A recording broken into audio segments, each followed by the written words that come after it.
In September of 2001, I was on terminal leave. My terminal leave was set to expire September 15th, 2001. I was I was stationed at Camp Pendleton in San Diego, but I was visiting my parents here in Virginia Beach, and the attacks were on a Tuesday, and Wednesday I did what everyone did, watching the news, upset, concerned, and I couldn't sit still.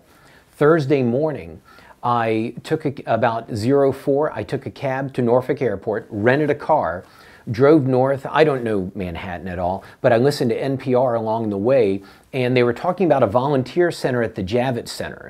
And so I was able to get into the city, park the car, walk to the Javits Center, and when I got to the Javits Center, now it's Thursday afternoon, on the 13th, and I found thousands of people trying to do what I was trying to do. They wanted to volunteer. They wanted to be involved because everybody wanted action.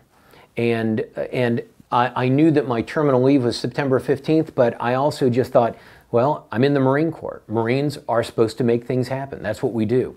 So I waited in this line that I found to enter the larger volunteer area. I got to the front, and the people checked, and they said, "Are you a firefighter? Are you a police officer?" I said, "No, but I'm in the Marine Corps," and I held up my ID card, which was still valid. And the person, he kind of paused, and he gave me a hard look, and he said, "Come on in." One of the reasons I went there is, well, for one, I just thought, I'm in the Marine Corps, and Marines are supposed to go where the action is. We're supposed to go where help is needed. And I'd heard about the Bucket Brigades. In fact, when I was listening to NPR, I kept hearing about this phrase, the Bucket Brigades, and I loved the way it sounded.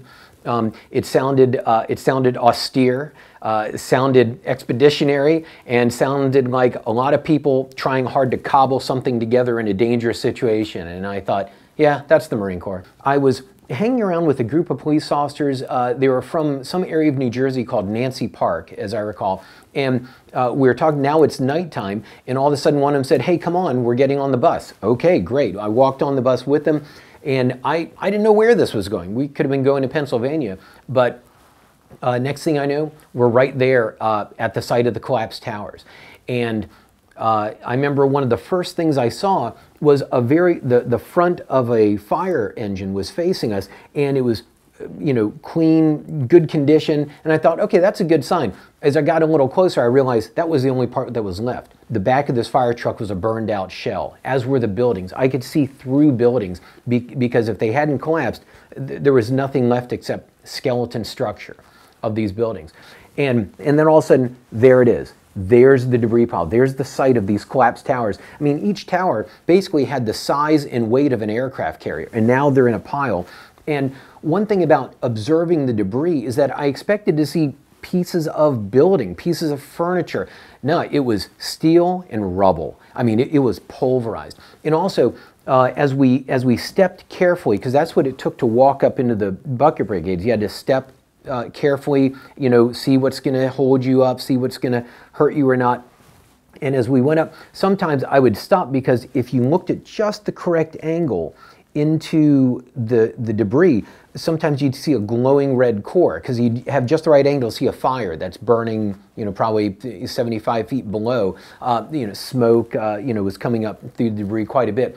And then the Bucket Brigades themselves, it was just the way you would imagine, just hand over hand, a bucket at a time, a piece of steel at a time, a piece of cement at a time, and we started moving things off. Because one thing about being there is that we were all talking. There were plenty of people talking as we're working through the Bucket Brigades, and there was this tone that, in a sense, that we were there for search and rescue, and it was motivating. Every time we turn this shovel, every time we take off a piece of debris, we're getting closer. We're going to find someone, we're going to help someone. And it really took at least another day before I think a lot of us realized this isn't search and recovery, this is search and rescue, this is recovery.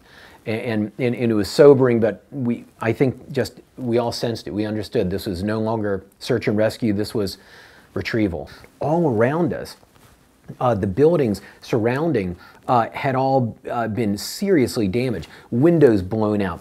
There's a photo I took of a building. It had a big Amex logo on it, but I took the photo because it looked like a monster had taken a claw through the building, and then a very recognizable portion of the World Trade Center was hanging from that building precariously about 4 stories up, and it was just uncanny to see it that way.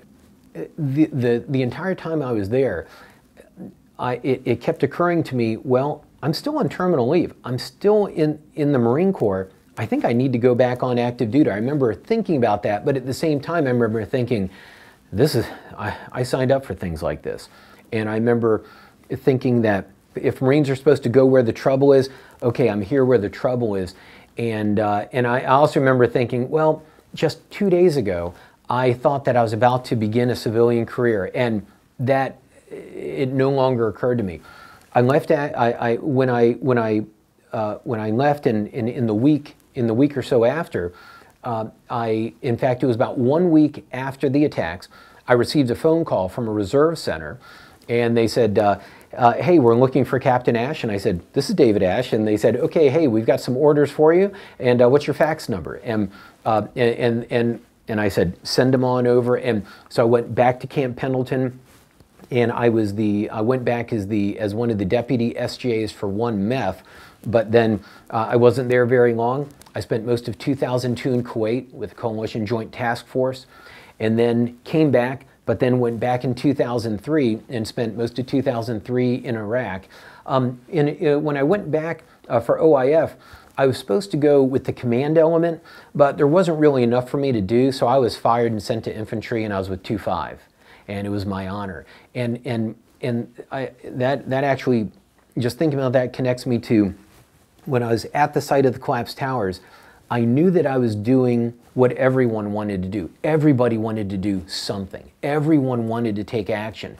And I was tired, sometimes worried, but every moment I thought, there are so many people who want to have their hands right on this debris as I have. Taking action is incredibly meaningful. Every moment there was an honor.